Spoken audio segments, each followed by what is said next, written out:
avanzar el tiempo, sigue avanzando el tiempo, empieza a cristalizar, se forman gérmenes, núcleos que van creciendo hasta la totalidad de su solidificación, sin que cambie, como es una sustancia pura, sin que cambie la temperatura de cristalización, 1539 grados. Ustedes van a observar ahí un segmento horizontal de comienzo y terminación un tiempo después, donde cuando termine ese segmento, podríamos determinar que todo el hierro está en forma cristalina, con granos, etcétera, etcétera, sin la existencia de líquido.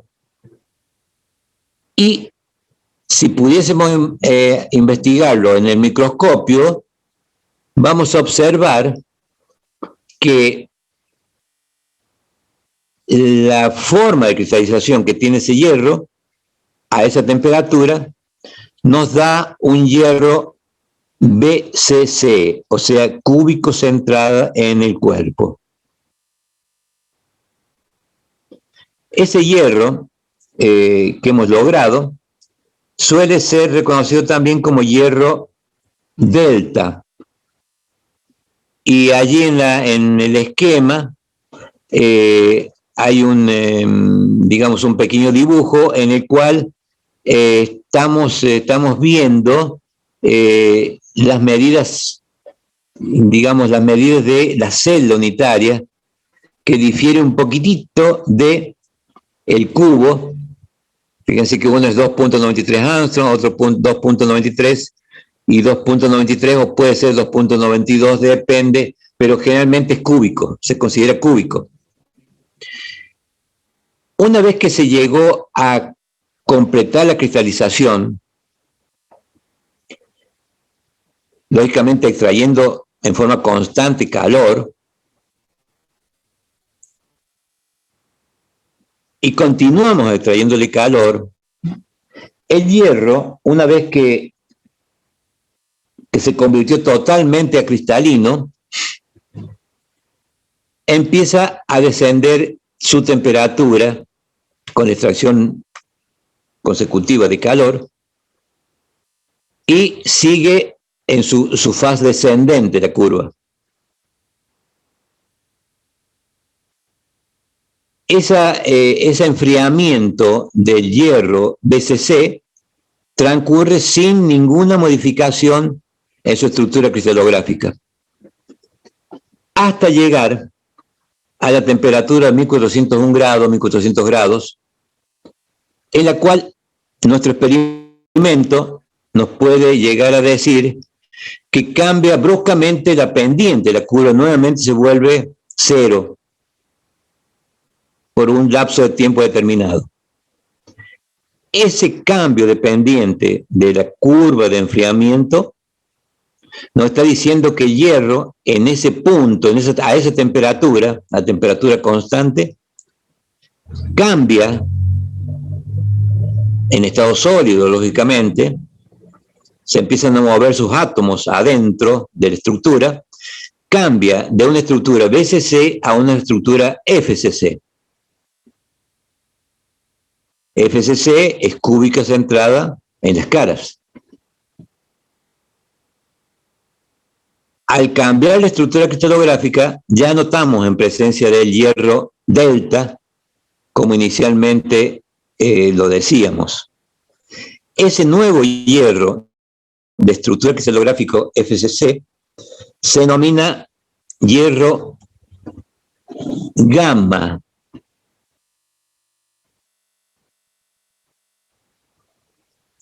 Sucede el cambio, se convierte totalmente a gamma, el hierro, ya no hay más FCC, no hay más BCC, sino todos los cristales son FCC, y si seguimos bajando la temperatura, lograremos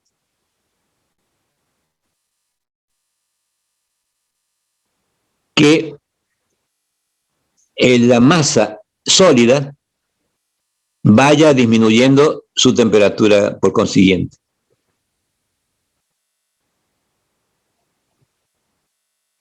Cuando llega a los 910 grados, observen ustedes que hay un tercer cambio brusco de pendiente por un poco tiempo, y posteriormente de ese cambio que se produce sería A3 en este caso, continuamos enfriando y vamos a lograr el A2, el punto A2, que hay otro cambio más. Uno de esos dos cambios, ya vamos a llegar, después lo vamos a estudiar en profundidad más esto. Uno de esos dos cambios, hay uno de ellos que nos dice, si nosotros lo analizamos al microscopio, que ha vuelto la faz cristalográfica a conformar el hierro una red BCC. Pero hay dos temperaturas. Y la otra temperatura es porque, aparte de la parte formal o la parte geométrica de la forma que se presenta ante el microscopio del hierro, hay un cambio sustancial de magnetismo que no lo vamos a ver por ahora, lo vamos a ver después, por eso lo dejo medio, digamos, en veremos para conversar sobre eso, en el cual el hierro pasa de ser no magnético a magnético y viceversa. O sea que un cambio holotrópico puede darse con un cambio cristalográfico, pero también con un cambio en sus características magnéticas, que lo vamos a ver a posteriori. Bueno, dicho esto, medio como para empezar a entrar en el tema, en la temática de alotropía y particularmente de las características del hierro, pasemos a la próxima diapositiva. Y veamos otro concepto que también es interesante, no solamente para el caso de los metales, sino para todas las sustancias que nosotros podamos trabajar como ingenieros. Es el concepto, casi es un concepto es un refresco de conocimiento en el caso de ustedes, ¿no? Es el concepto de isotropía y de anisotropía. Es un refresco de conocimiento que lo traigo aparejado acá porque en algún momento lo podemos usar. La isotropía y anisotropía, que son palabras opuestas, habla de la direccionalidad de las propiedades mecánicas, físicas y químicas. Un material es isótropo, iso es igual, tropo, dirección, cuando sus propiedades no varían según la dirección que se tenga en cuenta. Supongamos, tenemos una lámina de cobre o un alambre de cobre, es muy probable que el cobre que nosotros tengamos en nuestra mano, la característica, por ejemplo, de conductividad eléctrica no va a variar en función de la dirección, consideremos. La dirección en el espacio. O sea, y entonces quiere decir que el cobre en ese caso va a ser un material isótropo cuando las propiedades no varían según la dirección que se tenga en cuenta. Y un material es anisótropo cuando sus propiedades varían según la dirección que se tenga en cuenta. Doy dos ejemplos acá, aunque después vamos a ver más quizás en el futuro, pero son ejemplos muy comunes.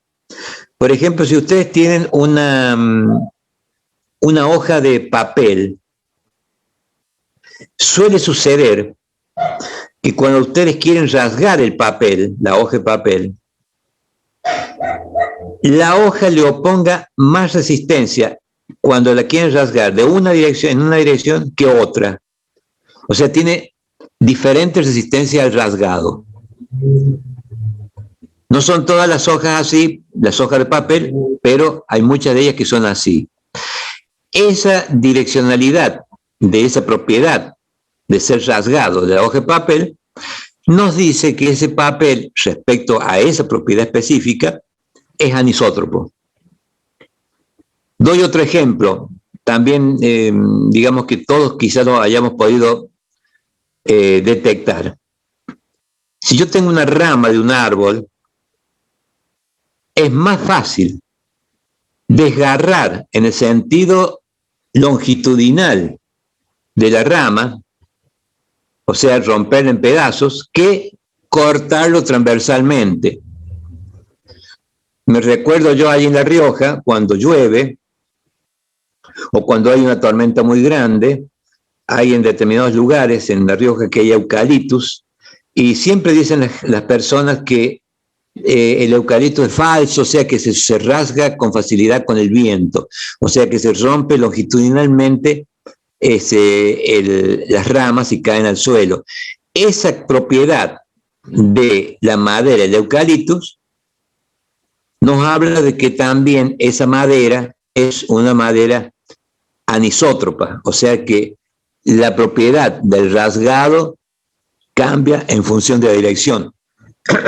Que tenga en cuenta.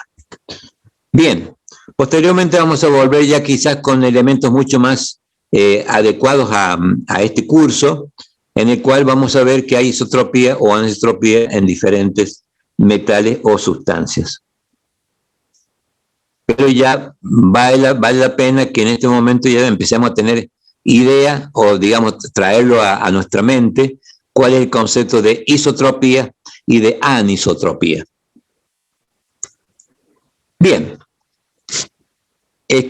hasta aquí todo lo que hemos hablado la clase anterior y esta clase, hemos estado hablando de celdas unitarias que constituyen cristales perfectos. O sea, los cristales perfectos, supongamos de una red cúbica, es que, ¿cuál sería un cristal perfecto? Que los lados de esos cubos del cristal sean todos iguales, e igual a la distancia de equilibrio. También eso daría, teóricamente, nos dice que nos daría una estructura cristalográfica como cristal perfecto o ideal. Acá fíjense ustedes que tenemos un cubo conformado no un cubo, sino una forma geométrica, conformado por 5 por 4, 20, 3 por 4, 12, 32, y después tenemos allá 5 por 3, 15, 32, 42, 40, perdón, son 3 por 5, 3 por 5, 15, después tenemos allá arriba, tenemos en la capa superior, nos dice que hay 15 celdas unitarias. Después tenemos 1, 2, 3, 4, 5, 5 por 4, 20. Tenemos acá, nos está mostrando hacia nosotros, en la parte frontal. Y al costado tenemos 3 por 4, o sea, 12, 20 y 15. O sea, la totalidad de ese objeto que tenemos allí, que lo consideramos como un cristal perfecto ideal, está constituido por 30, creo que dije 45, si no sumé mal, 45 cubos, que son todos iguales. Al ser todas las celdas iguales, podemos estar hablando de un cristal perfecto ideal, por lo menos el que está dibujado allí. No sucede eso en la naturaleza es más compleja y aparecen imperfecciones a esos cristales teóricamente perfectos o ideales que nos llevan a la realidad en última instancia. Esas imperfecciones también se denominan defectos cristolográficos. gráficos. Vamos a avanzar un poco sobre ese concepto de un cristal que no es perfecto o ideal y tiene imperfecciones. Veamos cuáles pueden ser esas imperfecciones. 39. En la estructura cristalina real, los átomos pueden distribuirse irregularmente. Por eso que los granos en la realidad suelen presentar defectos o imperfecciones. Por los defectos, las propiedades mecánicas se modifican, lo que con su presencia suelen mejorar. ¿Se acuerdan ustedes que hablábamos que si teníamos una celda unitaria en la cual algún átomo de esa celda unitaria estaba más cerca o más lejos de la distancia de equilibrio de los otros átomos, trae aparejado al sistema, energéticamente hablando, una inestabilidad que puede ser en mayor o menor medida de repulsión o de atracción. Esa inestabilidad se supera una vez que todos los átomos logren ese equilibrio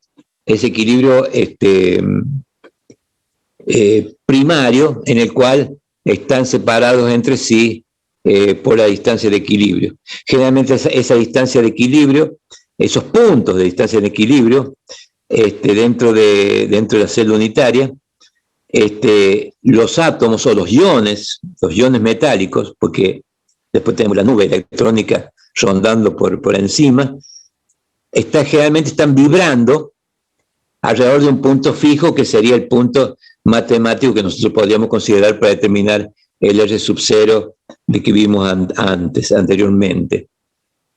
Esa vibración va a ser mayor o menor en función de la temperatura del sistema.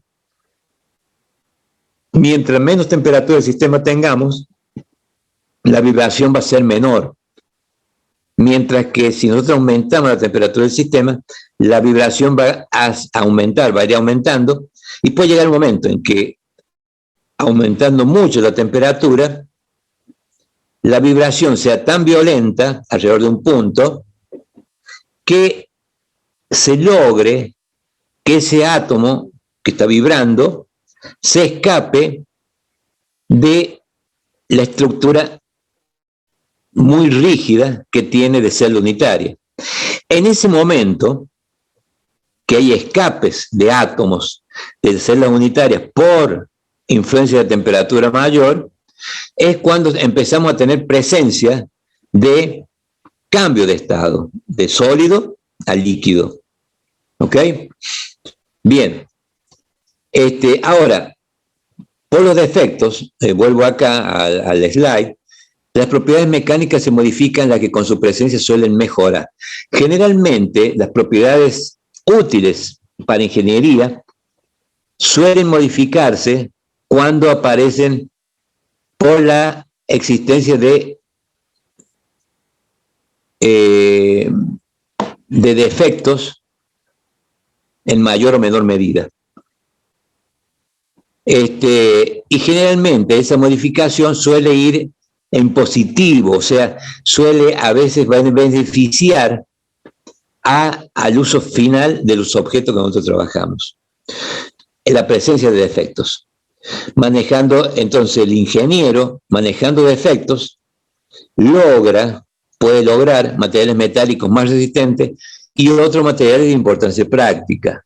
¿Está bien? O sea, no solamente de que pueden modificar quizás algún tipo de propiedad como la resistencia, pero también puede lograr otros materiales a partir de los iniciales que sin defecto o que tengan pocos defectos. Avancemos. Los tipos de imperfecciones.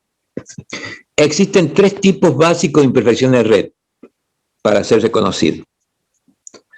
Defectos puntuales, defectos lineales y defectos superficiales. Vamos a ver después, a partir de la siguiente diapositiva, cada uno de ellos lo vamos a ver con un poquito más de detenimiento. Pero aparte de eso, quiero reiterar acá, las imperfecciones son defectos en relación con el arreglo atómico perfecto. O sea, si uno compara un arreglo atómico perfecto respecto a un arreglo atómico real, observaremos que hay defectos, entre comillas, que pueden traer aparejado cambio de propiedades. Generalmente, aunque se digan que son defectos, y nosotros a veces con el concepto de defecto es de que algo no funciona de la mejor manera, en realidad acá los defectos sí hacen que a veces las cosas se manejen mejor. O sea, pueden beneficiar el producto que tengamos después de que aparezcan los defectos. Los defectos en general pueden ser agregados o controlados. O sea, a veces cuando uno baja la temperatura y cristaliza, ya de por sí el material que logró sólido ya tiene defectos. El ingeniero puede eventualmente agregar o controlar esos defectos para lograr propiedades mecánicas y físicas deseadas. O sea que hay posibilidad tecnológica de trabajar sobre defectos preexistentes o inclusive crear defectos nuevos, cuestión de lograr nuevos materiales con nuevas prestaciones.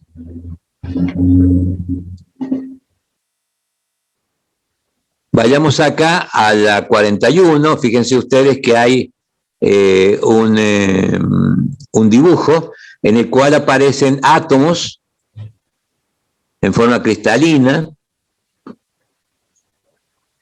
solamente para que ustedes lo vean, que cada uno de esas esferas es el equivalente a un átomo, o sea, pero es un átomo prácticamente podríamos denominar perfecto, de características perfectas en este momento. Vamos a ver qué puede pasar a partir, cuáles son los defectos puntuales que pueden aparecer acá.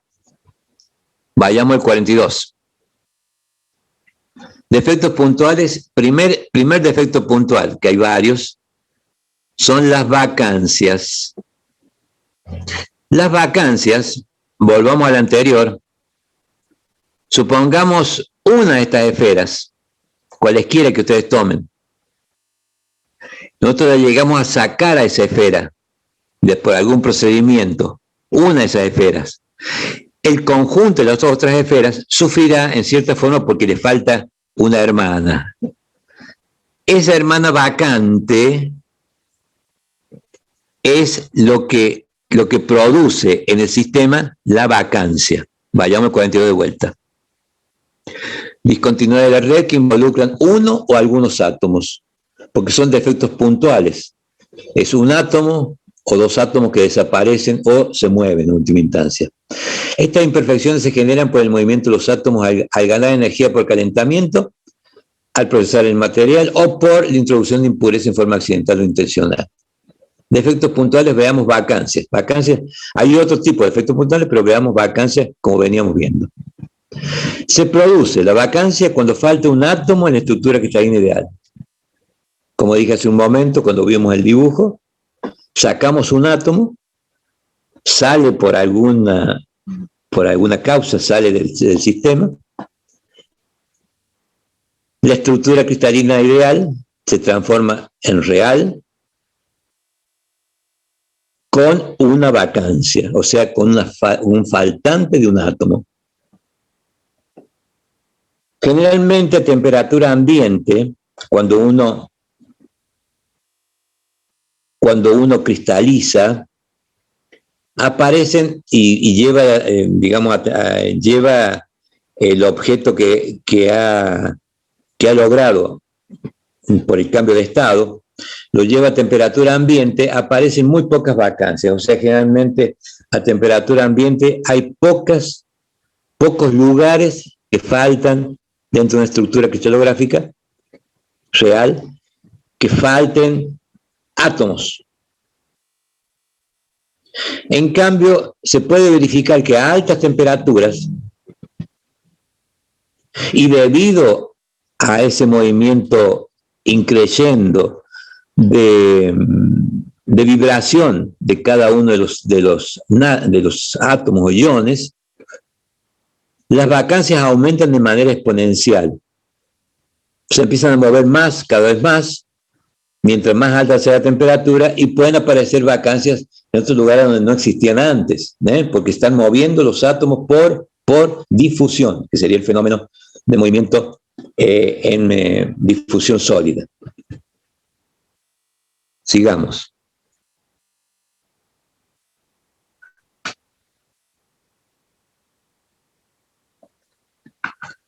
O sea que, para terminar vacancias, por lo menos por ahora, vacancia es cuando en una estructura cristalográfica falta un átomo.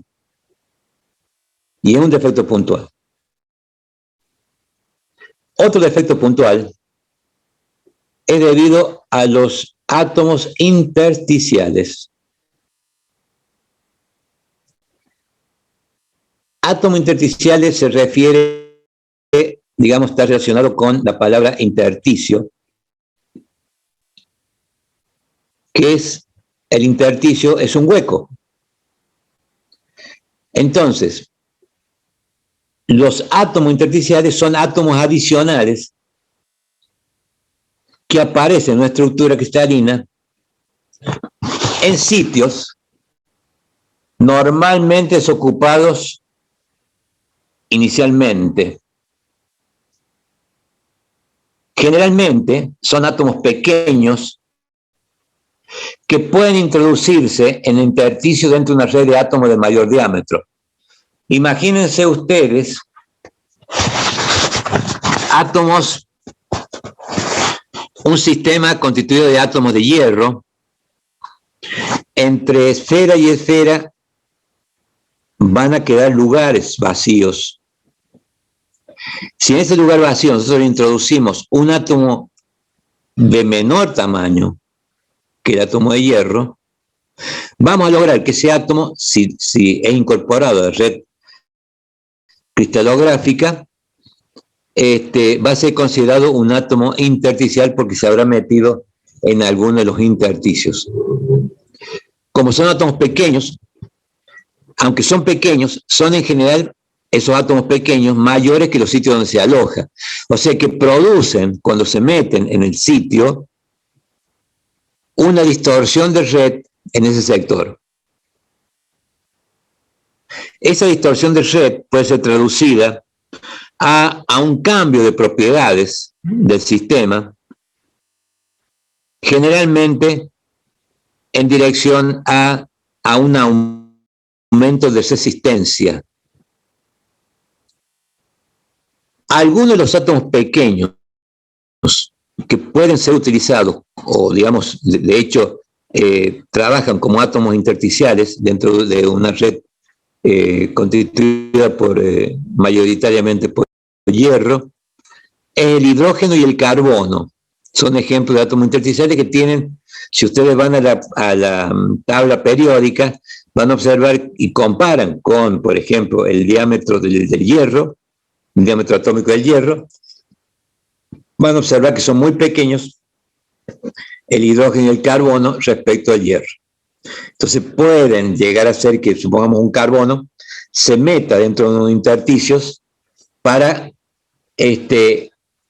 conformar una imperfección de tipo de átomo intersticial que seguramente va a traer aparejado un cambio de propiedades y lo va a hacer quizás al sistema inicial más resistente o más duro. Eso lo vamos a ver a posteriori. Una vez introducido, el átomo intersticial suele persistir dentro de la masa, aun cuando cambie su temperatura. O sea, nosotros, por ejemplo, podemos poner átomos intersticiales aumentando la temperatura del sistema, pero si después bajamos la temperatura del sistema, probablemente ya queden presos esos átomos intersticiales dentro de la estructura, aunque cambie su temperatura en descenso. O sea que una vez que entraron en el sistema cristalográfico, no salen con suma facilidad, o no salen con facilidad cuando baja la temperatura del sistema.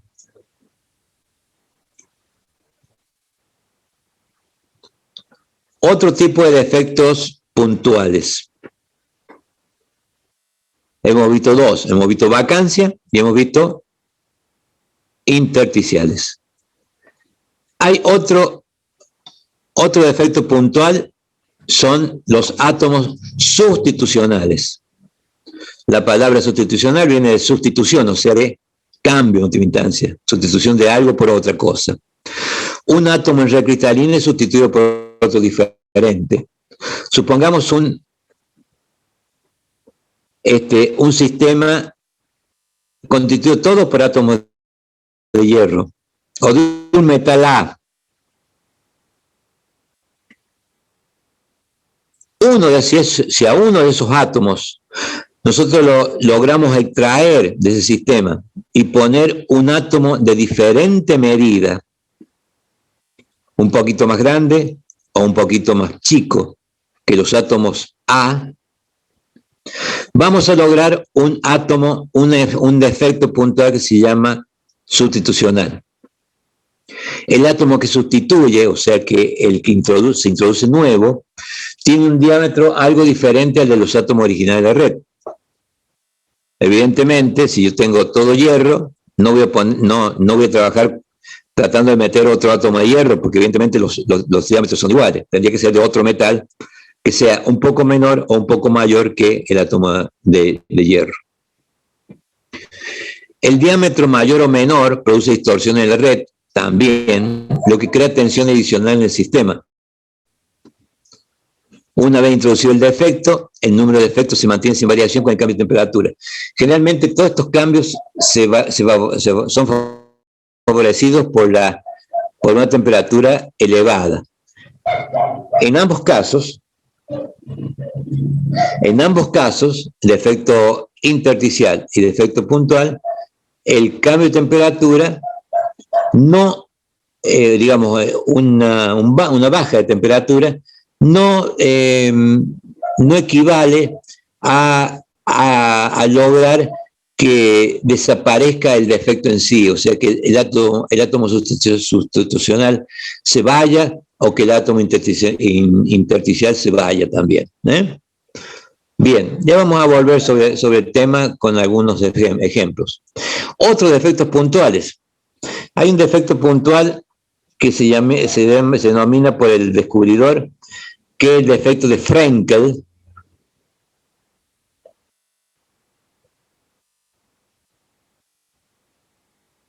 En un sistema, un átomo normal se introduce en un intersticio, o sea, como si fuera un átomo más pequeño, más grande, y por eso se crea, dentro de esa estructura geométrica, se crea una vacancia, o sea, un hueco se crea. Ese es de Frenkel. El de Scotti, cuando tenemos materiales iónicos, o sea, en los cuales están predominando cargas eléctricas, puede llegar a faltar en algún punto de la estructura cristalográfica un par de iones positivos y negativos, lo que también se logra que aparezca un defecto que tiene que ver con la parte geométrica, pero también tiene que ver con la parte eléctrica o de cargas eléctricas. Avancemos. Acá hay unos esquemitas como para ir redondeando lo que hemos visto hasta este momento. El primer dibujo de la izquierda arriba. Fíjense ustedes que falta en el centro un átomo. Si ese átomo existiese, ese cristal sería ideal. Al faltar ese átomo, fíjense cómo se distorsionan las distancias de los átomos que están alrededor del hueco. Ese es el defecto de vacancia. Esa distorsión hace que, lógicamente, la resistencia de este ejemplo aumente seguramente, porque hay más cosas inestables, más cosas que están fuera de la estabilidad, energéticamente hablando, que lo que está dentro de la inestabilidad, particularmente en la zona cercana a donde está la vacancia. vayamos a la derecha arriba. Es un ejemplo de defecto intersticial. Tenemos, imagínense ustedes, un cristal perfecto en el cual entre en el agujero que queda, digamos, el intersticio que queda entre cuatro átomos originales, nosotros introducimos un átomo pequeño que lógicamente distorsiona la red. Fíjese, también hay una distorsión similar a la anterior, lo que hace que esa red aumente su resistencia. Porque aumenta su energía, lógicamente. Si vamos a la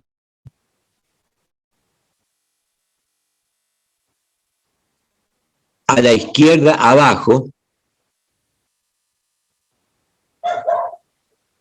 inicialmente pensamos que también es un cristal perfecto, pero sustituimos uno de esos átomos del cristal perfecto por un átomo más pequeño, o sea, un poco más pequeño que ese cristal, que ese átomo que estamos sustituyendo. Lógicamente, ahí se va a conformar una zona que también de inestabilidad, que es un defecto sustitucional. Observen ustedes que las distancias que separan a los otros átomos difieren, digamos, en función de se han modificado en función de la aparición de esa sustitución de un átomo. A la derecha abajo podemos ver algo similar,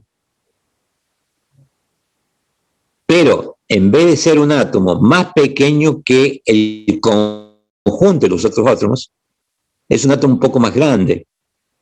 También es un defecto sustitucional y nos hace ver que el sistema también tiene problemas de estabilidad a los costados. Observen ustedes que hay una deformación cristalográfica. Bueno, estos son, en definitiva, los defectos puntuales más comunes, o sea, vacancia, intersticial y sustitucional.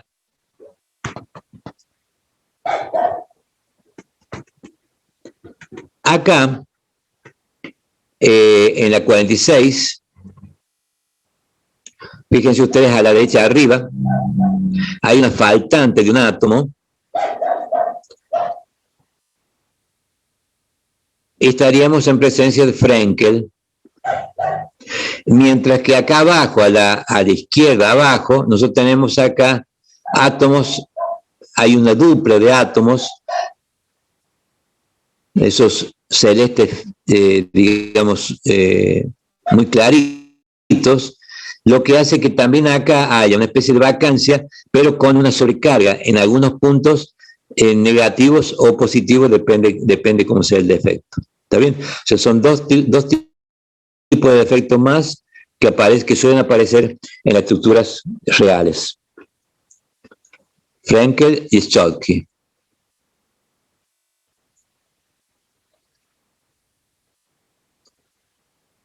Hemos visto hasta acá defectos puntuales. Vayamos a la segunda tipología. La segunda tipología, defectos lineales. Pongo como punto de partida el mismo dibujo que lo vimos anteriormente, o sea que es un cristal perfecto prácticamente ese. Veamos qué sucede como defecto lineal. Ya en el anterior caso, de defectos puntuales, nosotros hablamos de defectos que aparecían cuando, con incidencia de uno o muy pocos más elementos, o sea, uno o muy pocos más elementos, pues son puntuales. Ahora vamos a lineales cuando están interesados dentro del defecto más cantidad de átomos.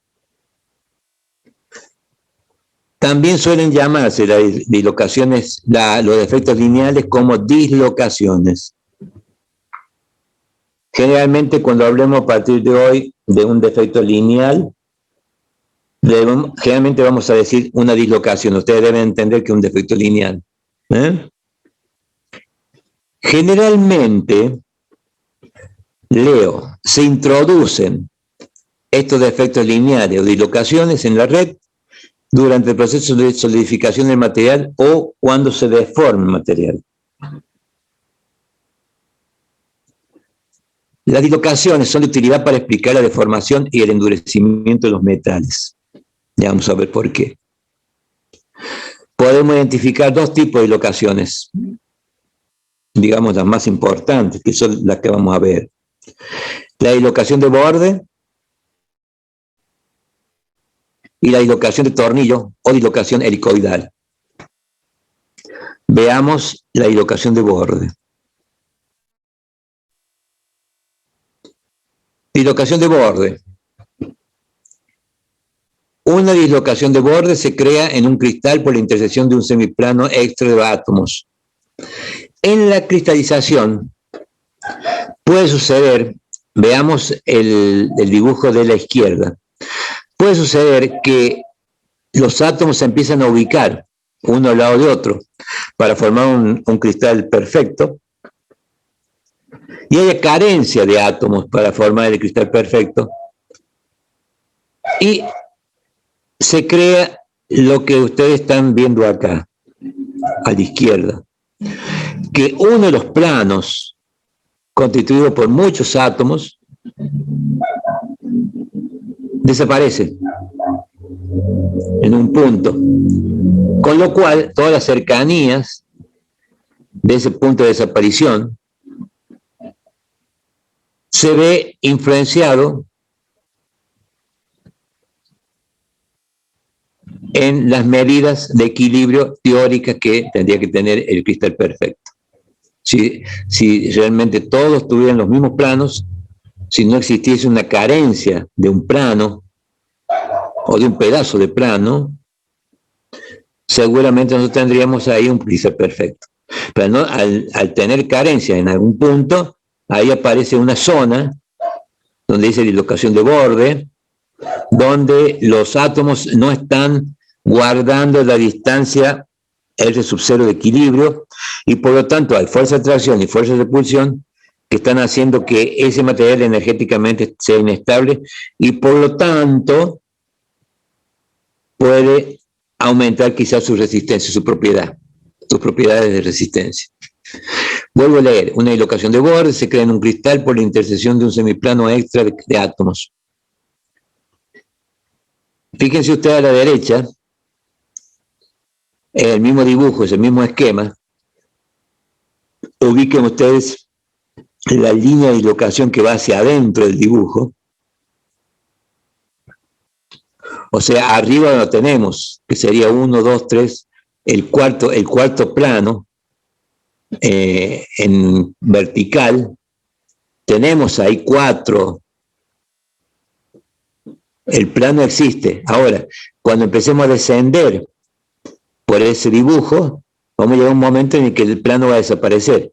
Y si arriba tenemos, hablando de verticalidad, 1, 2, 3, 4, 5, 6, 7 planos verticales, más o menos paralelos, pero no son paralelos, evidentemente, porque hay un problema. Abajo se convierten en 1, 2, 3, 4, 5, 6 solamente planos. O sea que hay uno que desaparece en algún momento. Esa es una dislocación que va hacia adentro del dibujo. ¿Está bien? Es un semiplano que tiene átomos arriba, pero átomos abajo no tiene. Ahora, acá, para determinar, digamos, dentro de la estructura cristalográfica y con microscopio, hay una forma de determinación que se denomina vector de Burgers. Fíjense ustedes donde está la letra B, hay donde está la letra B, fíjense que hay una trayectoria que va girando alrededor de donde dice línea de dislocación.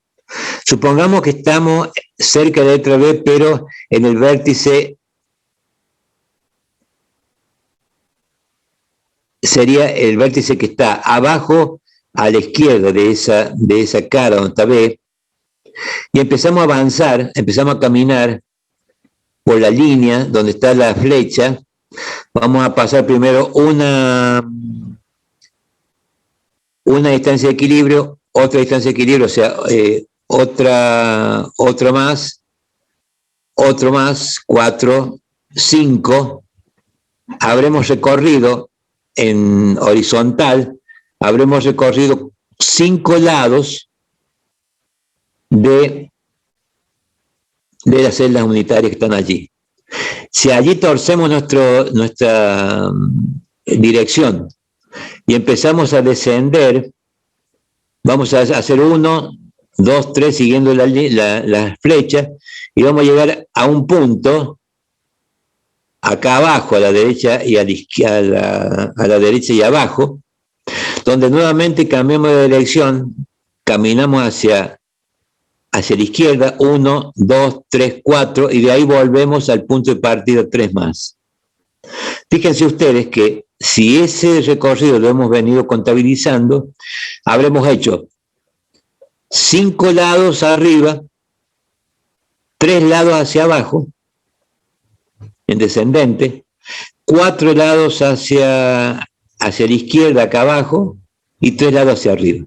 O sea que evidentemente allí hay una sobreabundancia de ese vector o de lados considerado arriba que abajo. Esa longitud que hemos caminado de más arriba respecto a abajo se denomina vector de Burgers. Y generalmente ese vector, que es esa flechita inicial donde está B, ese vector es perpendicular al plano que va hacia adentro, el plano de dislocación. Bien.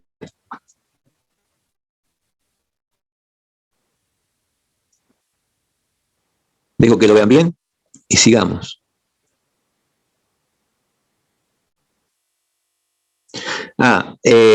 Cuando ustedes hacen ese camino, seguramente si han caminado 5 lados arriba, hacia la derecha, y 4 lados abajo, hacia la izquierda, seguramente al faltarle un lado de caminar, evidentemente acá adentro de este contorno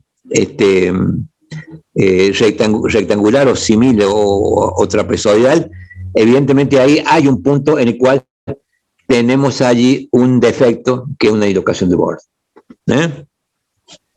Profe, ¿la dislocación de borde puede estar vertical u horizontal? Sí, o sea, no interesa, o sea, siempre es una dislocación que sigue alguna de las direcciones de los planos, ¿está bien? O sea, puede ser vertical o puede ser horizontal. Depende cómo estemos nosotros ubicados frente al cristal en última instancia, ¿está bien? ¿Ok? Listo. Vayamos, más. 50. Observen ustedes, dice dislocación helicoidal o de tornillo. Una dislocación de tornillo se forma aplicando tensiones de corte, ojo, en regiones del cristal. Todo esto es física, ¿cierto? Regiones de corte, o sea, el cristal en sí ha sido solicitado a esfuerzos cortantes. El esfuerzo cortante se refiere a que una zona del cristal está siendo solicitado hacia abajo y otra zona del cristal está siendo solicitado hacia arriba. Cuando eso sucede, esas tensiones externas al cristal ideal, puede suceder que pase lo que ha sucedido acá en el dibujo de la derecha. Piensen ustedes en un trozo, ustedes compran un trozo de manteca, un paquete de manteca, y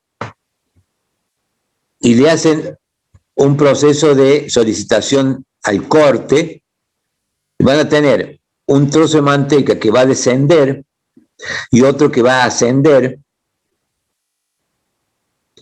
y la cara, esa que aparece, empieza a aparecer nueva, ahí donde dice B, que es el vector de Burgers, nos está hablando de que evidentemente hay una solicitación encontrada izquierda o derecha.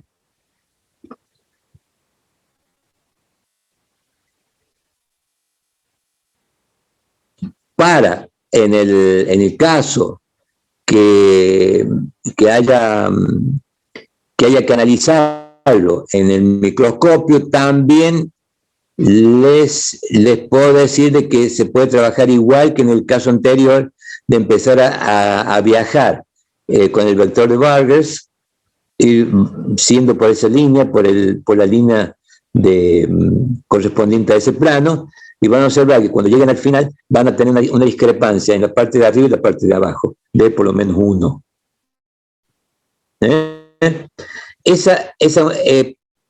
Propende digamos, ese tipo de dislocación a hacerse como una especie de helicoide, porque hay una zona que baja respecto a la otra y forma una especie de helicoide. Por eso se denomina dislocación helicoidal de tornillo. O sea, parece un paso en última instancia entre ambos dos. Bueno, ahora, en la realidad, lo que sucede generalmente es que en un material es que podemos llegar a encontrar dislocaciones helicoidales de tornillo, pero también en ese material, cerca de eso, puede haber dislocaciones de borde. Ambas tipos de dislocaciones aparecen en un material, darán como consecuencia un tercer tipo de dislocación, que es dislocación mixta. O sea que ese material va a estar más deformado todavía, más resistente aún, por tener una dislocación de borde y una dislocación helicoidal. Dislocación mixta, la línea de dislocación puede presentar parte de carácter de borde y otra de carácter de tornillo. El desorden atómico varía a lo largo de la curva AB. Si ustedes lo analizan con detenimiento al dibujo, vamos a observar que a la izquierda tenemos una dislocación de tornillo y a la derecha tenemos una dislocación de borde. Ambas dislocaciones nos llevan a que el material en sí tenga más cantidad de imprecisiones, de defectos, que generalmente se traducen en un cambio más acentuado de las propiedades de resistencia de un material que tenga imperfecciones respecto al material que no tiene imperfecciones o ideales. Generalmente en un material la cantidad de imperfecciones es enorme, o sea, estamos haciendo un ejemplo de una o dos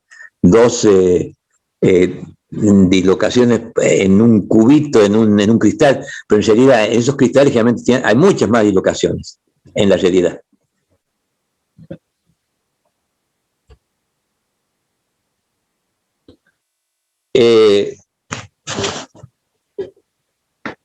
Respecto de dislocaciones,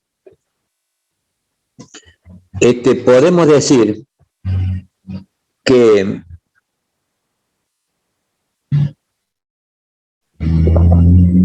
cuando se aplican esfuerzos por encima de los esfuerzos iniciales, las dislocaciones pueden deslizarse, o sea, pueden moverse de dislocaciones dentro del material, causando deformación plástica de los metales. Si los metales, esto es una cosa importante que lo piensen, o sea, que lo tomen ahora, pero que lo piensen después, que lo piensen y que lo hagan suyo. Si los metales no fueran frágiles, si no fueran factibles de deformar, o sea, si no deslizasen las dislocaciones, los metales se romperían ante un aumento de solicitación y no podrían ser conformados. O sea que es muy importante la aparición o la existencia de dislocaciones cuando uno tiene que mecanizar o deformar un metal, para darle otra forma. Aplicando un esfuerzo cortante en la dirección del vector de Burgers a un cristal que contenga una dislocación, este se puede mover al romper el enlace entre los átomos de un plano. ¿Está bien? O sea, mientras más grande sea la solicitación, podemos introducir más defectos con ruptura de la interrelación entre átomos. Si el proceso continúa, la dislocación produce un escalón en el exterior del material, lo que indica macroscópicamente que un cristal ha sido deformado. Ya vamos a ver a continuación una serie de dibujos en los cuales una dislocación determinada, en virtud de un exceso de solicitación, cambia, va viajando dentro del material para convertirse finalmente en que el objeto en sí inicial se deforme o aparezca la deformación al exterior. Generalmente el deslizamiento de una dislocación tiene una dirección de deslizamiento. Generalmente la dirección de deslizamiento del vector de Burgers. Y el plano que barre la dislocación es el plano de deslizamiento.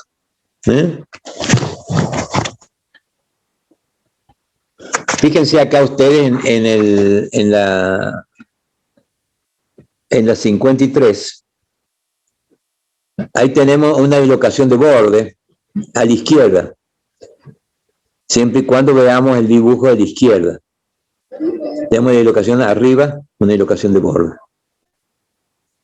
Primera capa vertical, la segunda capa, ahí está la dislocación de borde. Espero que lo vean. Si nosotros aplicamos un esfuerzo de corte, la parte inferior con vector hacia la izquierda y la parte superior con vector hacia la derecha, por la asociación de corte, como están vibrando los átomos, va a llegar un momento en que nosotros vamos a ir aumentando ese esfuerzo de corte y va a saltar, la dislocación va a saltar hacia la derecha. Observen ustedes que en el segundo dibujo la dislocación ya está central, o sea que se ha corrido a la derecha.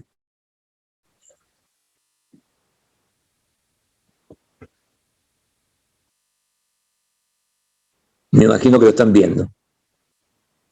Si seguimos solicitando el material al corte, o sea, a la derecha, digamos, la fuerza de corte hacia la derecha, allá arriba, y hacia la izquierda, acá abajo, va a llegar un momento en que la dislocación va a seguir viajando y puede aparecer acá en el dibujo último,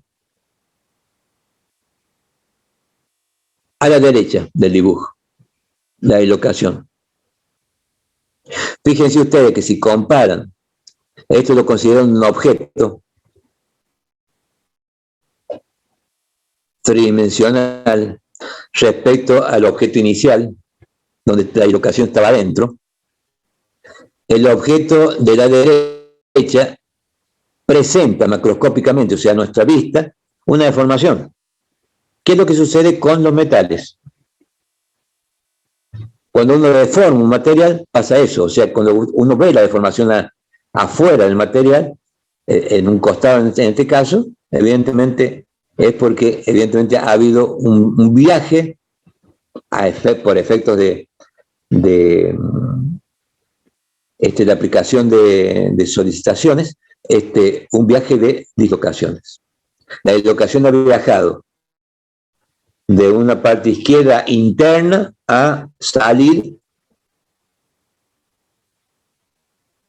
dándole al objeto final una forma diferente a que tenía inicialmente. Bien. Les ruego, chicos, que repasen, vayan repasando estas cosas, porque en la medida que nos vayamos adentrando en en la materia, todo esto uno considera que ya puede hablar con el alumno fluidamente y se supone que ustedes lo tienen constantemente ya en la mente. ¿Está bien? Uno no, si tiene que aplicar estos conceptos a futuras partes de la unidad temática o de otra unidad temática, evidentemente esto lo consideramos como dado y, digamos, para ustedes aprendido en última instancia, ¿eh? Ojo, les vuelvo a repetir lo que le dije en la clase anterior. Es una materia bastante larga. La materia bastante larga y que está interconectada entre sí. O sea que temas que ustedes vieron en la clase anterior o esta clase, la van a seguir viendo hasta prácticamente se final de la materia, pero ya metidos dentro de una estructura más compleja de conocimiento, ¿eh? Por favor. No podemos estudiar conocimientos materiales en forma de islas o en forma de compartimentos estancos, no. Cada uno está relacionado y está tomando como base conocimientos previos que se ha tenido, inclusive los conocimientos de química, ¿no? Bien, continuemos. Deslizamiento de algo, vamos a hablar algo de deslizamiento de dislocaciones. La presencia de dislocación explica por qué la resistencia metal es mucho más baja que el valor necesario para romper una unión metálica. Generalmente cuando nosotros tenemos una unión metálica, cuando ustedes han estudiado la parte energética de las uniones iónicas, uniones covalentes, uniones metálicas, se podrán recordar, y pienso que sería inteligente por parte de ustedes acceder nuevamente a sus textos, a la bibliografía que ya conocen. Hay valores energéticos son importantes a la hora de tener que hacer algún tipo de modificación. O sea, romper un enlace químico, romper un enlace metálico. Evidentemente, hay que tener una energía relativamente grande para poder lograr la ruptura.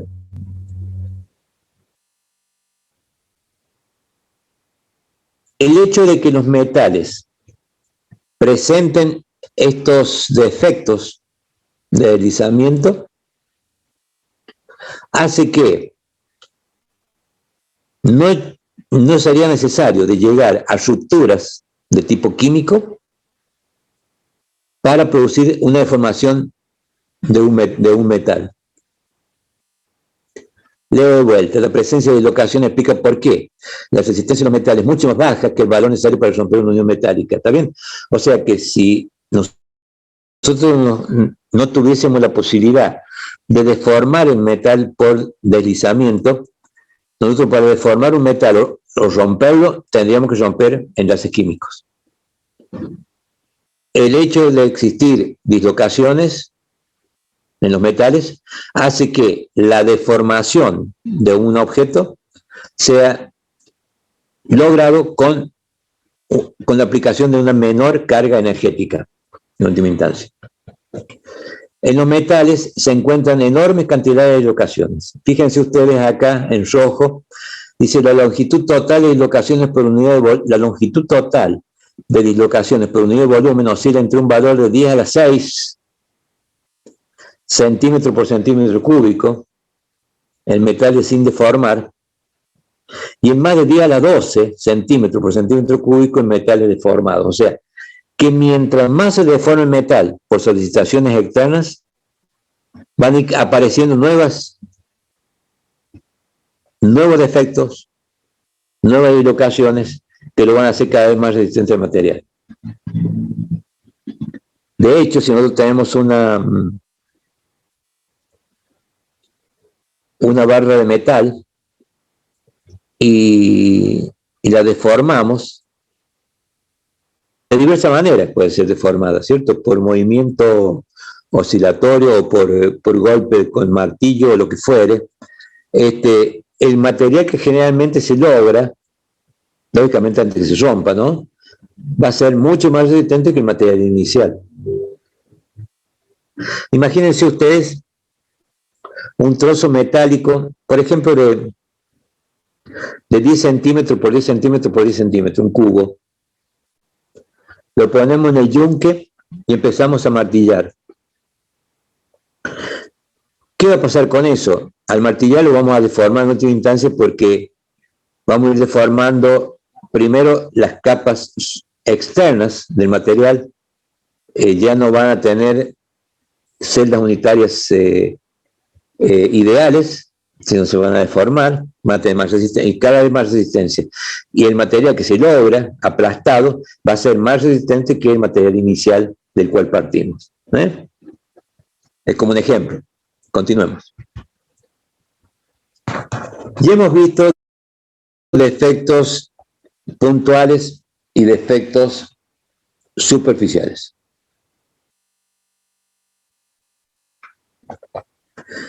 Perdón, defectos puntuales y defectos lineales. Vayamos ahora a los defectos superficiales. Superficie del material. En la superficie de cualquier material, la red termina de manera abrupta o brusca. Imagínense ustedes átomos que están puestos conformando un material, un objeto, la estructura cristalográfica de ese objeto, pero que están en la superficie. Seguramente, donde termina la superficie, no tendrán equilibrado sus fuerzas de atracción y repulsión. A diferencia de un átomo que esté dentro de la estructura del objeto, en el cual alrededor de él, en todas las direcciones del espacio, van a tener, digamos, otros átomos que lo van a estar tirando, atrayendo o repulsando o produciendo repulsión. En cambio, en la superficie material no es así. Va a haber átomos superficiales que van a estar altamente comprometidos con la parte interna del material, pero no con la parte externa del entorno, en la cual no hay fuerza de solicitación. Eso quiere decir que esos átomos que están en la superficie están desequilibrados. En la superficie del material, la red termina de manera abrupta o brusca. Los átomos superficiales no tienen la fuerza interatómica en equilibrio. La superficie debe ser mucho más reactiva que en el interior del cristal. O sea que, evidentemente, allí pueden suceder muchas cosas, le puede suceder al metal, porque realmente es una zona de gran reactividad, particularmente en el tema corrosivo. Es muy importante, o digamos, aumenta en demasía la acción corrosiva de algún entorno corrosivo, cuando particularmente en la superficie de los metales y no en la parte interior de los metales. La superficie material entonces es un defecto superficial porque tiene en cuenta muchísimos átomos que están en la superficie. Otro defecto superficial es la frontera de grano, como ya se habrán imaginado ustedes. En el interior de los cristales, las fronteras que separan un material de regiones de iguales estructuras cristalinas, pero con orientaciones cristalográficas distintas, se llaman fronteras de grano, o los bordes de grano que hemos visto hasta ese momento. Son también defectos superficiales, o sea que los bordes de grano son defectos superficiales. Fíjense que un mismo material, un mismo volumen de material, supongamos un mismo material, pero que en dos volúmenes diferentes, pero uno de los materiales, el mismo material, pero constituido con 1000 granos, y el otro material constituido con 500 granos, o sea, granos más grandes, pero el mismo volumen. Los bordes de grano del que tiene 500 va a ser menor, si medimos la superficie de los bordes de grano, que el que tiene 1000 granos. O sea que evidentemente el tamaño de grano va a a ser en última instancia también una medida de cuán posible es la incidencia de la existencia de frontera de grano en una resistencia material. La microestructura está conformada por muchos granos. En la frontera de granos los átomos crean región de compresión, en otro caso región de tensión. Eso es lo que habíamos visto, ¿cierto? Venían dos, ¿se acuerdan ustedes en cristalización? Venían dos núcleos o gérmenes creciendo, dos cristales creciendo y de pronto chocaban. Cuando chocaban, cada uno de esos cristales venían conformándose a partir del líquido existente en cristales perfectos. Pero cuando chocan, la interrelación en la interfaz borde-borde, o sea, grano-grano, seguramente no van a tener la distancia, no van a poder lograr la distancia R sub 0 porque tienen diferentes distancias, diferentes direcciones de crecimiento. No van a tener nunca, no van a poder llegar a tener las distancias R sub 0, lograr R sub 0, sino van a tener menos R sub 0 o más de R sub 0, logrando allí una zona de inestabilidad. En la frontera del grano, los átomos crean regiones de compresión y en otros casos regiones de tensión o tracción, repulsión o tracción. Un método de control de las propiedades de un material se logra mediante el control del tamaño de los granos.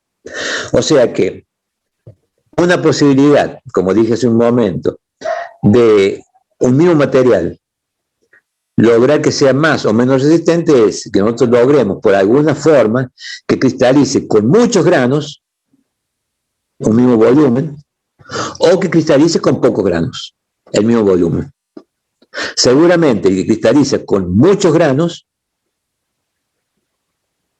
va a ser un objeto más resistente que el que cristaliza con pocos granos. ¿Está bien? O sea que es una forma en la cual uno, como director del proceso de cristalización, puede lograr ya un cambio en las prestaciones de ese material que está logrando, de ese objeto que está logrando.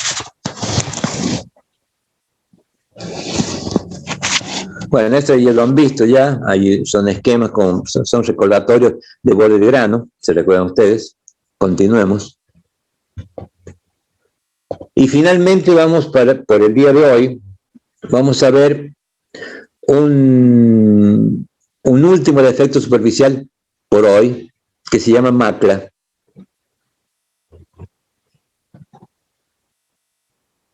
Probablemente macla la vamos a ver a posteriori, en algún momento, cuando veamos cerámica, cuando veamos la unidad temática de cerámica. Por ahora vamos a hacer una especie de raconto de introducción a la temática en sí, la macla. El maclado de cristales constituye una operación que añade simetría. En una macla podemos identificar uno de estos elementos. Un plano de macla, que es una especie de espejo en el que una parte de la macla es reflejo de la otra. Un eje de macla, un eje de rotación en el que rotando la macla se repite la forma. O un centro de macla, un punto a través del cual se puede dar inversión del conjunto. Veamos algún ejemplito o dibujo. Ahí hay un esquema de maclaje. Fíjense ustedes,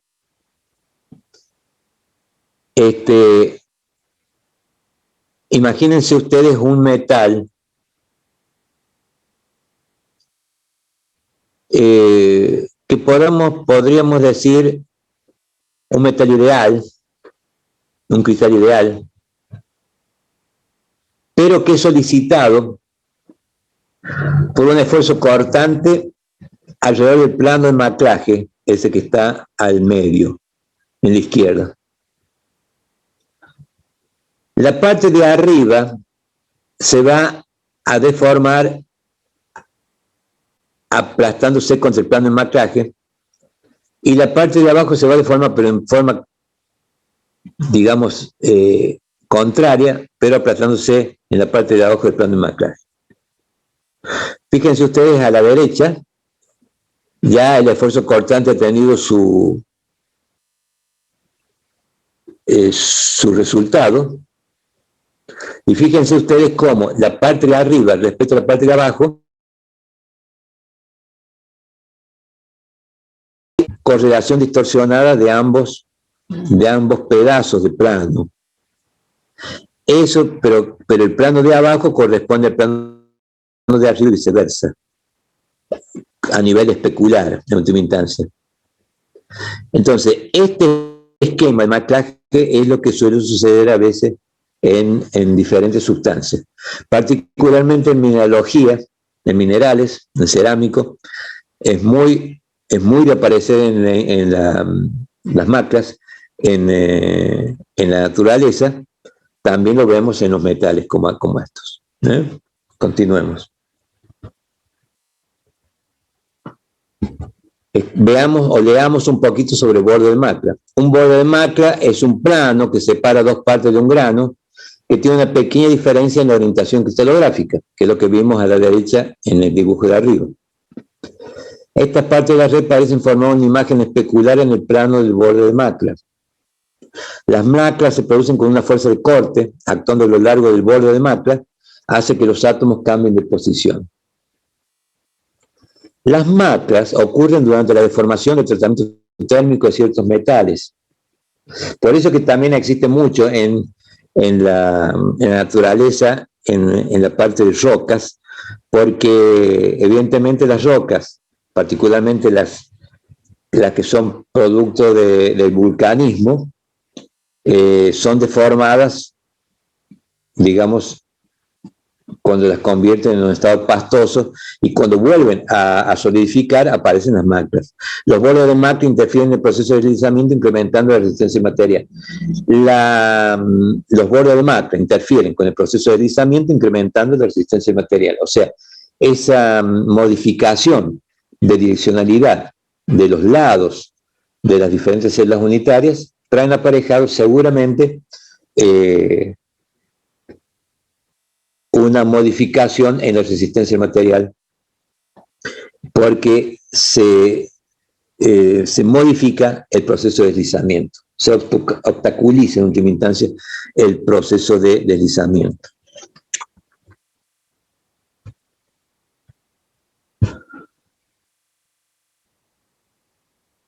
Bien, ahora dejémoslo de macla y ya veamos así en forma general, en forma genérica, antes de terminar, el slide 61. Dice, en un cristal perfecto, esto es como un raconto hacia atrás de lo que hemos visto hoy. En un cristal perfecto, el arreglo fijo y repetido de los átomos tiene el nivel de energía más bajo posible dentro del cristal. O sea, el cristal, ya hemos visto que el cristal ideal, al tener todas sus interrelaciones atómicas en el nivel más bajo energético, seguramente el cristal en sí va a tener un nivel de energía muy bajo, el más bajo posible. En un cristal perfecto, el arreglo fijo y repetido de los átomos tiene el nivel de energía más bajo posible dentro del cristal. Eso es al principio. Cualquier imperfección en la red eleva la energía interna en el lugar donde se localiza el defecto. La energía local se incrementa alrededor del defecto porque los átomos están en compresión o en tensión. Espero que hayan... espero haber sido claro en esas tres precisiones, que son cosas que lo hemos visto, pero ahora lo estamos viendo con otras palabras. Una dislocación puede moverse fácilmente a través de una red perfecta si el esfuerzo cortante del sistema de deslizamiento es igual al esfuerzo cortante resultante crítico. Claro, nosotros vamos a solicitar al corte al material y va a llegar un momento en que se va a empezar a mover el material, a deformar. ¿Está bien? Pero mientras no lleguemos a ese punto, a ese esfuerzo cortante crítico, resultante, seguramente no vamos a tener deformación. O sea que el valor de nuestra solicitación tiene que sobrepasar energéticamente a lo admisible para la deformación del objeto en sí. Si la dislocación encuentra a su paso una región donde los átomos están desplazados de su posición de equilibrio, Se requerirá de un esfuerzo mayor para obligar a que la dislocación se mueva más allá de esa región local de alta energía. Por ende, el material será más resistente. Imagínense ustedes, tenemos un borde de grano, tenemos un grano con borde, y dentro de ese grano tenemos una dislocación, que por alguna forma nosotros la podemos hacer mover a esa dislocación. Se va a ir moviendo, como hemos visto ahí el ejemplo teórico de movimiento a la derecha que se producía la deformación. Se va a ir moviendo la dislocación y de pronto va a chocar contra el borde del grano. Al chocar contra el borde del grano de la dislocación, encontrará seguramente una resistencia mayor, porque está en desequilibrio el borde del grano. Entonces nos dirá a nosotros, che, hay que aumentar la energía de solicitación para poder sobrepasar ese borde de grano para seguir con el movimiento de la dislocación. Dicho esto, vuelvo a leer. Si la dislocación encuentra su paso en una región donde los átomos están desplazados de su posición de equilibrio, digo yo, por ejemplo, borde de grano, se requerirá de un esfuerzo mayor para obligar a que la dislocación se mueva más allá de esa región local de alta energía. Por ende, el material será más resistente. O sea que evidentemente la conjunción de defectos hace que para una posible deformación nos obligue a aumentar nuestro nivel de solicitación, o sea, aumentar nuestra fuerza para modificar la forma. Continúo. Se puede controlar la resistencia, por ejemplo, dureza de un material, al controlar el número y tipo de imperfecciones presentes. Mientras más imperfecciones tengamos, más dureza. Mientras menos imperfecciones tengamos, menos dureza. Hay tres mecanismos de endurecimiento más importantes que se basan en las tres categorías de efectos de red que pueden haber en los cristales. Para endurecer un cristal, para endurecer un objeto. Endurecimiento por deformación, endurecimiento por solución sólida, endurecimiento por control de tamaño grande. Veamos uno por uno. Este tema, este raconto que estamos haciendo estos últimos minutos, vamos a volver cuando terminemos la unidad temática 2 sobre esta misma temática. Cuando terminemos la unidad temática 3 también vamos a estar viendo endurecimiento por deformación, endurecimiento por solución sólida, endurecimiento por control de tamaño de grano. O sea que es algo que transversalmente cruza el conocimiento que estamos ahora discutiendo. Veamos el primero. Endurecimiento por deformación. Las dislocaciones rompen la perfección de una red cristalina. ¿Está bien? Si una dislocación A se mueve y se acerca a una dislocación B, o sea, diferente, encontrará una región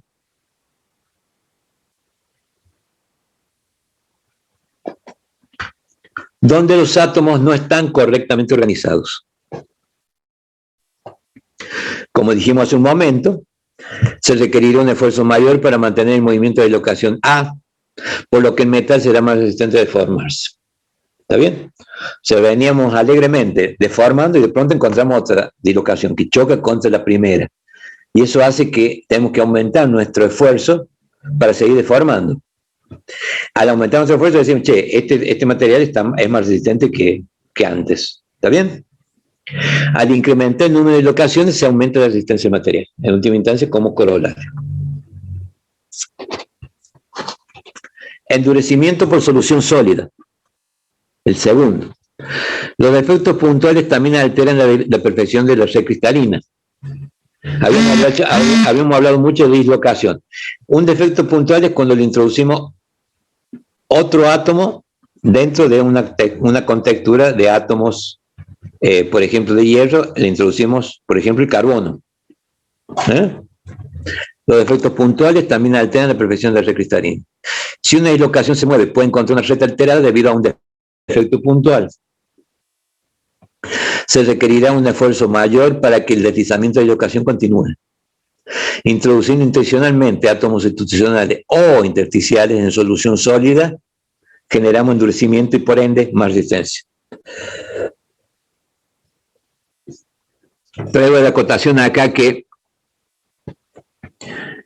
el caso más simple que podemos hablar de endurecimiento por solución sólida es el caso de cuando tenemos hierro y que le metemos al hierro carbono. Cuando le metemos carbono al hierro, como de efectos intersticiales, logramos que el material resultante sea más resistente. ¿De qué estoy hablando? De un acero. El acero, en última instancia, es hierro y carbono. Una fundición que es más dura que el acero, pero más frágil, tiene a su vez más carbono que el acero propiamente dicho. Y logramos más resistencia todavía, pero se vuelve más frágil. ¿Está bien? O sea que el átomo intersticial de carbono, en última instancia, logra que el objeto en sí endurezca en función de su presencia.